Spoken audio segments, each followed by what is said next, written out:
Hey there, partner. You might think game hunting is easy, but I tell you, around these parts, things get a little dicey.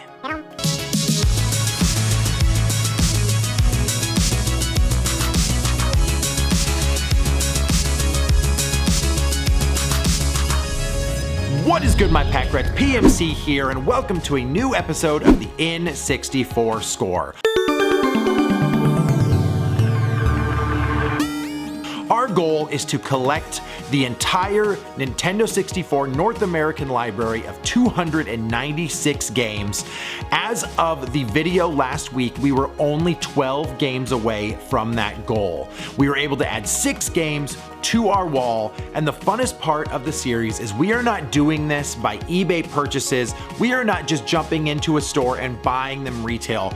We are going to flip and trade our way to these last games to complete the set. So there's no better way to do that than to go game hunting.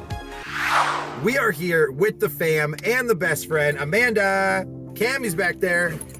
Ash is hiding. And Remy. Say hi. We are at a giant flea market here today. It is called the Barnyard here in South Carolina, and I am on the hunt, as always, for Nintendo 64 games. Let's see what we can find.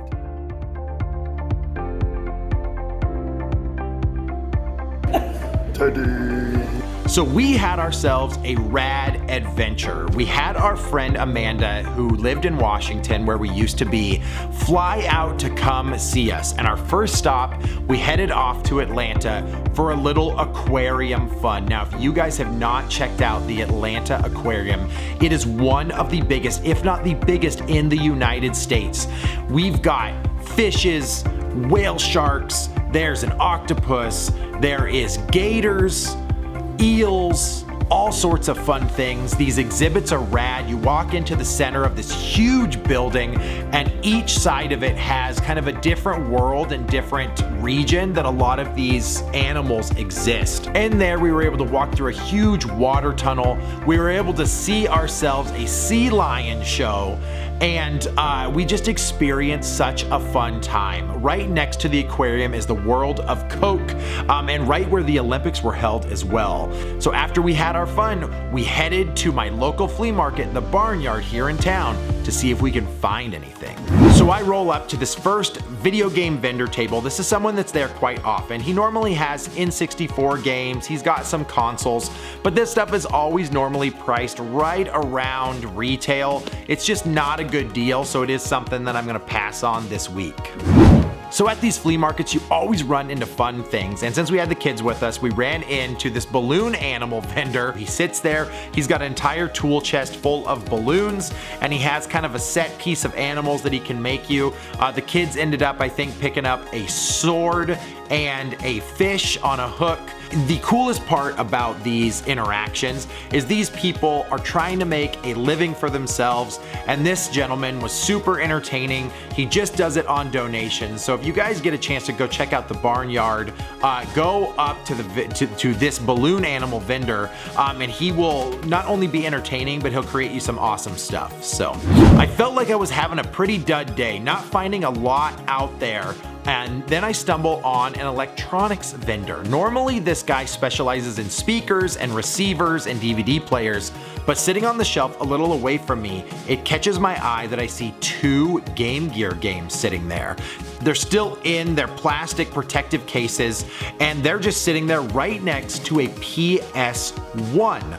I'm assuming these are gonna probably be 10 bucks a piece. Maybe he's gonna want this, $30 or $40 PS1 system, but no, he literally is just like, take them, one's 5 bucks, those are a couple bucks, and I'm pretty sure I walked out of there under $20 with a PlayStation 1, PS1, with 2 Game Gear games, and then in his CD case of games was a Wario Land Shake It, which, if I'm not mistaken, I'm pretty sure that goes for a decent amount these days too. So this is all stuff I can use to flip towards our N64 games. So this was an exciting find and an awesome score. These are things you don't really come across very often, and especially on a vendor who just cares more about his speakers and receivers, these games and stuff like that is just snickle fritz for him. So it was an awesome deal. So there's a video game vendor that has basically an entire booth set up within this flea market. They end up having all sorts of games all the time. These guys are really good dudes, but they are priced right at about retail. They will give you some pretty good deals, but sometimes you have to make sure that your games are really clean, make sure they're not scratched, because at a flea market they tend to get dirty, they tend to get beat up. They end up having lots of DS games. They've got some fun nostalgic stuff there, a little turtle stand. You know, my daughter is currently learning the Nintendo DS right now, so for her, seeing DS games makes her a little excited these days as well. At that vendor, they also had kind of a bin and a bucket of looked like clearance or games and toys they're trying to get rid of, and I currently have a Sabretooth collection that I'm working on, and down there was the 2000s movie Sabretooth character.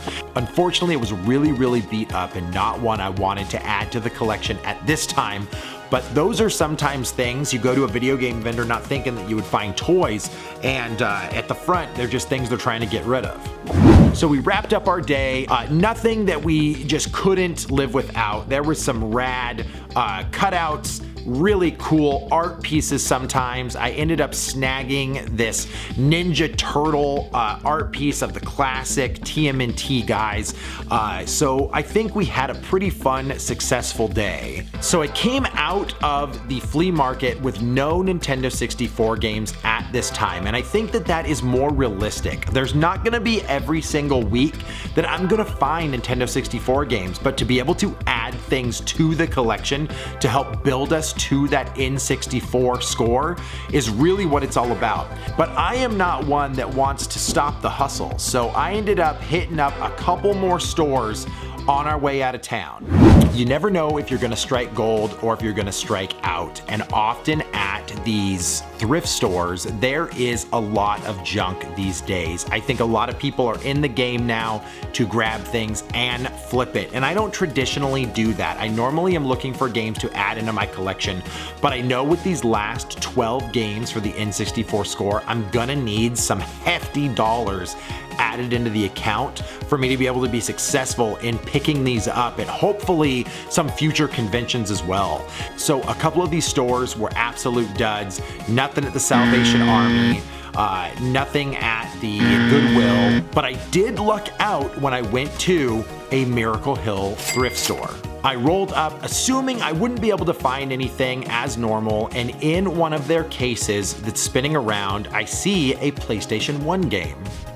And then underneath that is another glass case that has another stack of games where I see PS2 and Xbox games as well. All right, friends, I just came out of the thrift store and we snagged some games.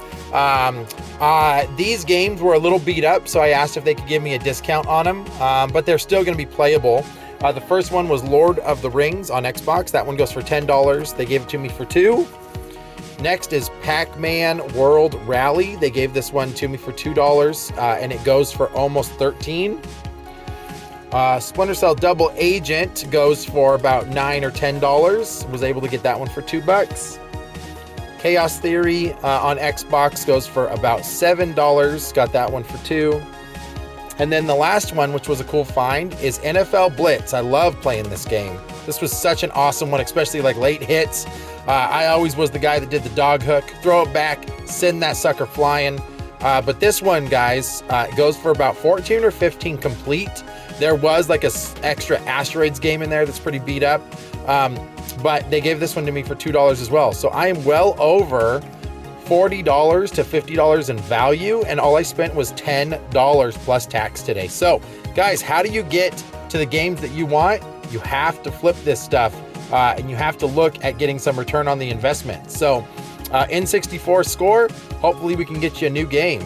Well, I hate to be the bearer of bad news, but I'd love to be more realistic with you guys. This is an episode where I was not able to find any N64 games. Now, That's not true. I was able to find Nintendo 64 games, but not one of the 12 that we still have to find. This journey is definitely going to take me this entire year for us to get that, but I want you guys to be along for the ride when these things happen. So I am really stoked though for my pickups from the Barnyard flea market. We were able to get that PlayStation 1 and those Game Gear games, as well as that WarioWare game, and then we were able to find some more stuff at a thrift store. This stuff all adds up, so I am able to grab these things and either flip them or possibly go to a convention and sell them and see what we can find from there. So guys, thanks so much for hanging out with me on this episode of the N64 Score. I wish we could have added some games to that wall, but it doesn't necessarily mean we're always going to find the gems out there. And I know for collectors like you and hunters like you, you guys probably have dud days as well. So I appreciate you guys hanging out with me. Let's hope that the next N64 Score brings me some gems, and I appreciate it.